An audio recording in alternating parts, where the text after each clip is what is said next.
We have an expert from the power team coming in to talk to us now. So we have the honour, ladies and gents, of having the dapper dressing himself. Okay, the specialist chartered tax accountant, that is Mr. Shaz Nawaz. Thank you very much, Dan. And if you're going out tonight, Dan's buying all the drinks. Just so you know. And that's his reaction. Has anybody done a commercial conversion in this room? Okay. Has anybody done more than one commercial conversions in this room? No? What's your name, sir? David. David. Up you come, David.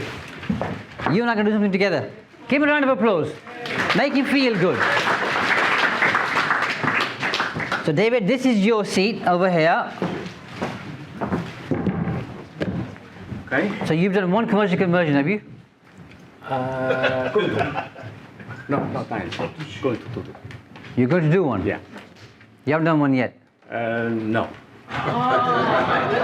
Not me. Should we keep him on stage? Yeah. Okay. We'll keep you on stage. Okay. So, let's just pretend they've not heard you. Okay. You've done a commercial conversion. David, have you done a commercial conversion? No. Are you sure I should keep him on stage? Okay. Yeah. Okay. You've done one, have you? Okay. Perfect. Okay. How much did you buy the building for?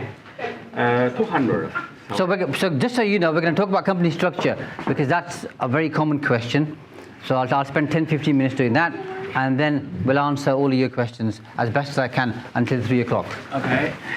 200,000. So you bought... Yeah. Do we have a microphone so everybody can hear? David.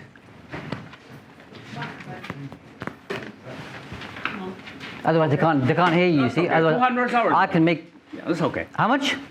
200,000. So he bought a building for £2 million, he says. No. Okay? Yeah.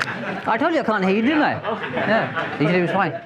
Okay? Yeah. And how much is it going to cost you to redevelop? 50,000. So it's going to cost you 1.5 million to redevelop. Good.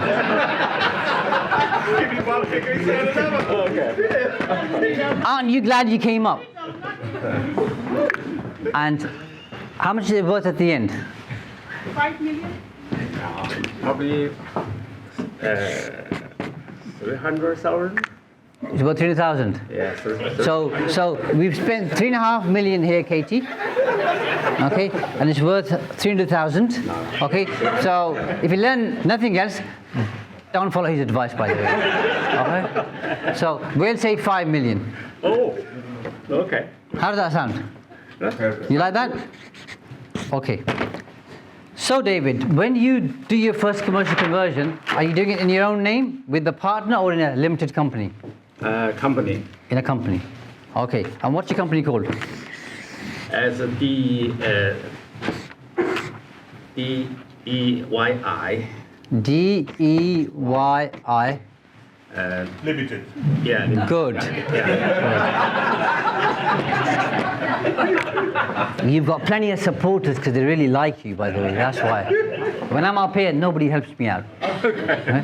So, we've got £1.5 million profit here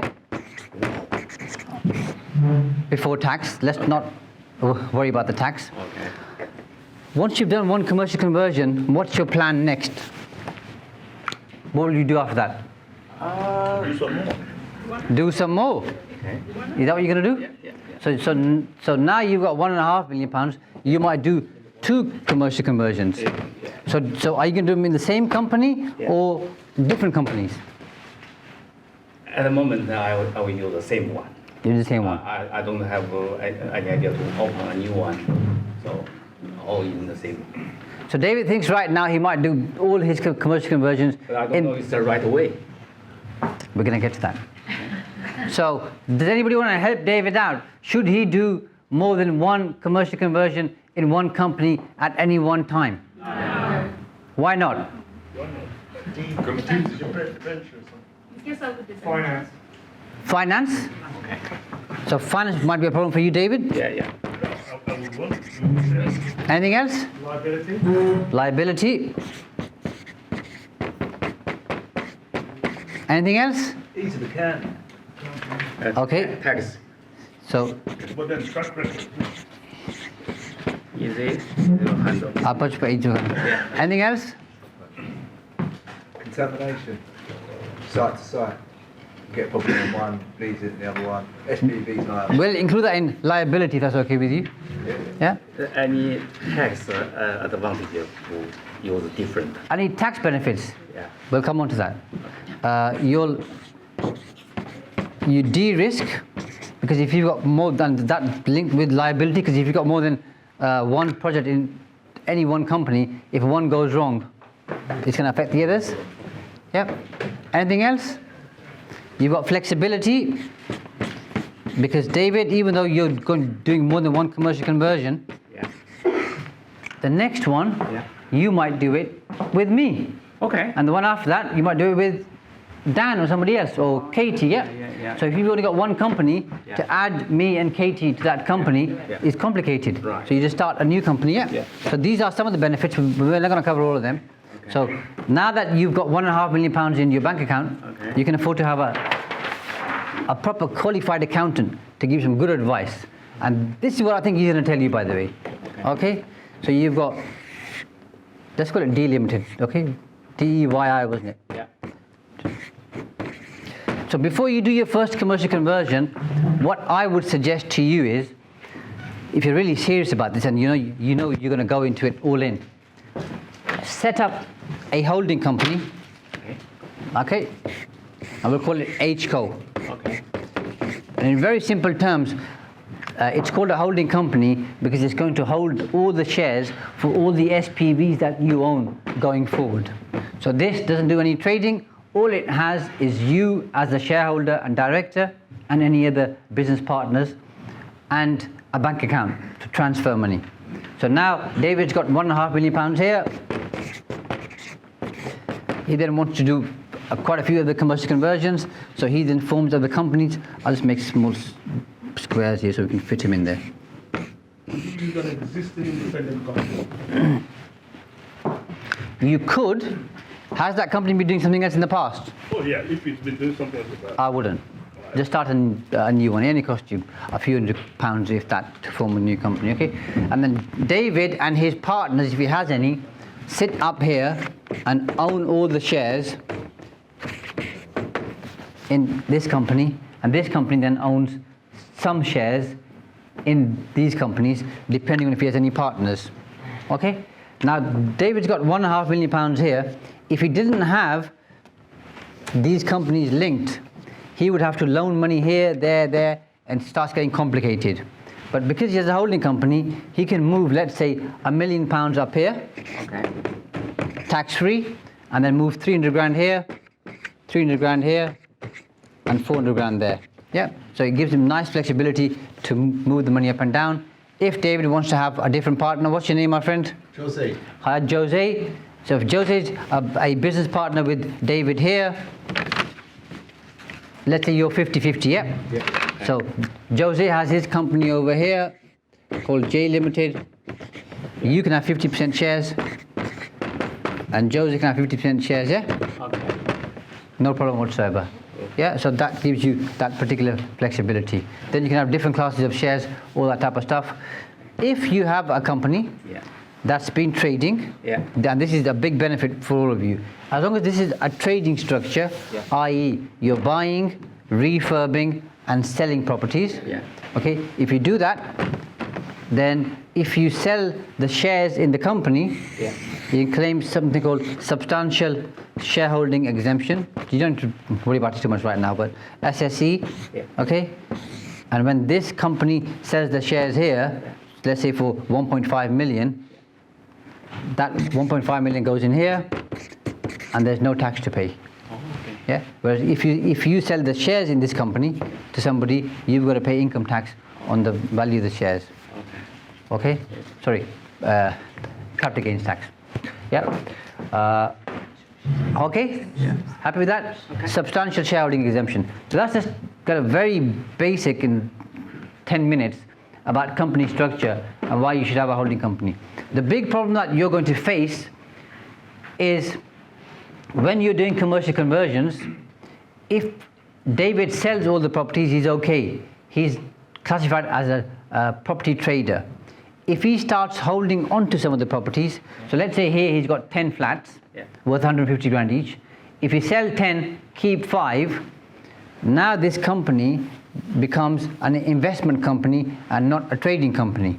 And if you have an investment company, you lose quite a few different tax reliefs. So I'm not going to cover all of them for you, but you've got substantial shareholding exemption. You can't claim that. You've got entrepreneurs relief, ER, where you only pay 10% tax on the first £1 million for capital gains tax purposes.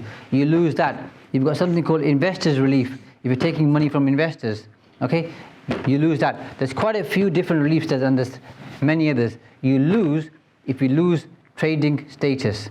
So ideally, in this particular structure, if you're selling, you sell all of them. If you're holding, then you have this particular structure over here where you do a commercial conversion and you hold on to those properties. So you keep these two separate. Most people don't have the ability to do that because they change their mind halfway through and then they end up keeping the properties. Another big problem for you is this. If your intention, David, is to sell these properties and you've geared up to sell them, and you change your mind and you keep them, okay, you then have made £1.5 million profit and you have to pay tax on that even though you haven't sold the properties, and that's a really nasty tax. It's called a dry tax charge.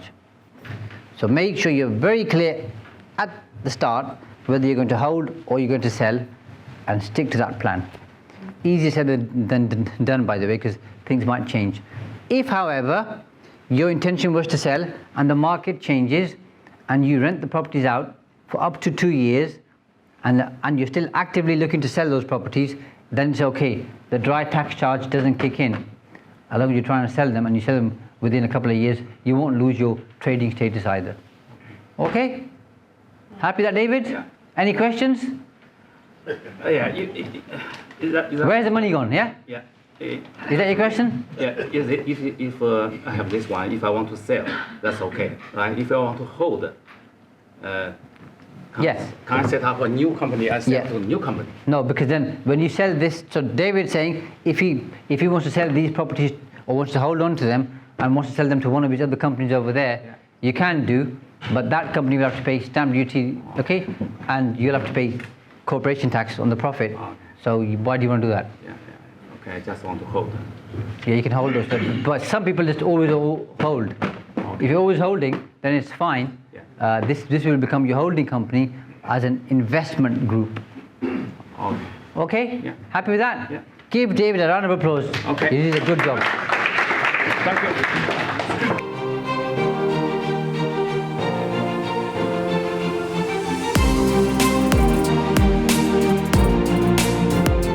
Thanks for watching, and I hope you enjoyed this video. If you have, by the way, make sure you click like, subscribe and post a comment because that tells me that you're engaging and you're finding the content useful. And if you like this video, make sure you check out this video here because it's the next stage in terms of your learning and development.